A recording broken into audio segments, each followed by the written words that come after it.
Licence ഇല്ലാത്തയാള് വാഹനം ഓടിച്ചാല് ആ licence ഇല്ലാത്തയാൾ വാഹനം ഓടിച്ചതിന് 5000 രൂപയാണ് പുതിയ ഫൈൻ നിരക്കുകൾ വന്നിരിക്കുന്നത്. അത് രണ്ട് രീതിയിൽ ഇതിനെ എഫക്ട് ചെയ്യും. ഒന്ന്, ലൈസൻസ് ഇല്ലാത്തയാൾ വാഹനം ഓടിച്ചതിനും ലൈസൻസ് ഇല്ലാത്തയാൾക്ക് വാഹനം ഓടിക്കാൻ കൊടുത്തതിനും രണ്ട് ഫൈനാണ് വരിക.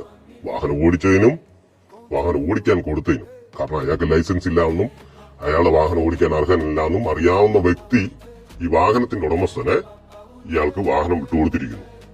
അപ്പൊ അത് ബോധപൂർവമായ ഒരു കുറ്റകൃത്യമാണ്. അപ്പൊ അയാൾക്ക് അതിന്റെ ഫൈനായ 5000 രൂപ വരും.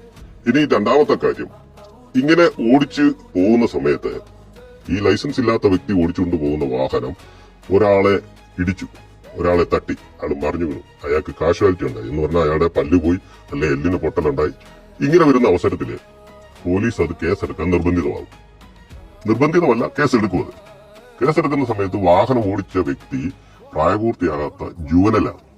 എന്തായാലും അയാൾക്കെതിരെ കേസെടുക്കും. കാരണം ഇന്നത്തെ കാലത്ത് ഈ വാഹനം ഓടിച്ച വ്യക്തിയുടെ ഒരു മൊബൈൽ വീഡിയോ എങ്കിലും കാണും, അല്ലെങ്കിൽ CC ക്യാമറ ദൃശ്യങ്ങളുണ്ട്. സാക്ഷികൾ പറയും പ്രായപൂർത്തിയാകാത്ത വ്യക്തിയാണ് വാഹനം ഓടിച്ചത്, ഞാൻ കണ്ടതാണ്, ഇയാളാണ് വാഹനം ഓടിച്ചത്. അത് കേസെടുക്കും. ഓൾറെഡി കേസെടുത്ത് ഈ കേസ് കോടതിയിൽ ചെല്ലും. കോടതിയിൽ ചെല്ലുമ്പോഴത്തേക്ക് പ്രായപൂർത്തിയാകാത്ത വ്യക്തി ആയതിനോട് ഈ കേസ് ജുവനൽ വിഭാഗത്തിൽപ്പെടുത്തിയിട്ട് ജുവനലിലേക്ക് പോയിട്ട് പ്രായപൂർത്തിയാകാത്ത വ്യക്തിക്ക് വാഹനം ഓടിക്കാൻ കൊടുത്തതിന് ഈ അപകടത്തിൽപ്പെട്ട വാഹനത്തിന്റെ ഉടമസ്ഥന് 25000 രൂപ ഫൈൻ വരും. അത് ആ വാഹനത്തിന്റെ ഉടമസ്ഥൻ കോടതി അടച്ചു കഴിയുമ്പോഴത്തേക്ക് ഇയാള് കുറ്റം ചെയ്തിട്ടില്ല, അയാള് പ്രായപൂർത്തിയാകാത്ത ആളല്ലേ, നിങ്ങൾ പോയിക്കൊള്ളൂ, നിങ്ങൾ ഫൈൻ കോടതി അടയ്ക്കും. അവിടെ വേറൊരു കുഴപ്പം കൂടെ ഉണ്ടാവും. ഈ കേസില് ഈ ഫൈൻ അടയ്ക്കുന്നതോടുകൂടി ഈ വാഹനം ഓടിച്ച വ്യക്തി സ്വതന്ത്രമായി. കാരണം അയാൾ അതിന്റെ പിഴയായി 25000 രൂപ കോടതിയിൽ അടച്ചിരിക്കും. അപ്പം ഈ പരിക്ക് പറ്റിയ വ്യക്തിക്ക് ഇൻഷുറൻസ് പരിരക്ഷ കിട്ടണം, അല്ലെങ്കിൽ അതിന്റെ ക്ലെയിം കിട്ടണം. അയാൾ ഈ കോടതിയിൽ നിന്നും ഈ കേസുമായിട്ട് MACT എന്ന് പറയുന്ന മോട്ടോർ ആക്സിഡന്റ് ട്രൈബ്യൂണലിലേക്ക് പോകും. അവിടെ ഈ വാഹനത്തിന്റെ ഇൻഷുറൻസിന്റെ ആൾക്കാരും ഈ പരിക്ക് പറ്റിയ ആളുടെ വക്കീലും തമ്മിലായിരിക്കും വാദം നടക്കുക. ഇൻഷുറൻസ് കൊടുക്കുന്നത്, വാഹനത്തിന് ഇൻഷുറൻസ് കൊടുക്കുക എന്ന് പറയുന്നത്, ആ ഇൻഷുറൻസ് കൊടുക്കുന്ന വാഹനം ഓടിക്കേണ്ടത് ലൈസൻസ് ഉള്ള ഒരു വ്യക്തിയായിരിക്കണം.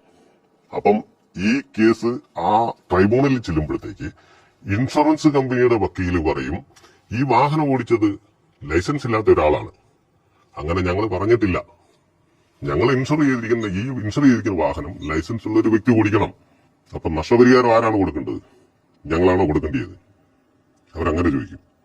അങ്ങനെ ചോദിക്കുന്ന സമയം കോടതി ഈ വാദി അല്ലെ ഈ വന്നിരിക്കുന്ന പരിക്ക് പറ്റിയ ആളുടെ വക്കീലും ആയിട്ട് പറയും, അതിനകത്തൊരു സൊല്യൂഷൻ ഉണ്ടാക്കുക. എന്താണ് സൊല്യൂഷൻ? ആ സൊല്യൂഷനാണ് RC ഓണറെ സ്വന്തം കയ്യിൽ നിന്നും നഷ്ടപരിഹാരം കൊടുക്കണം.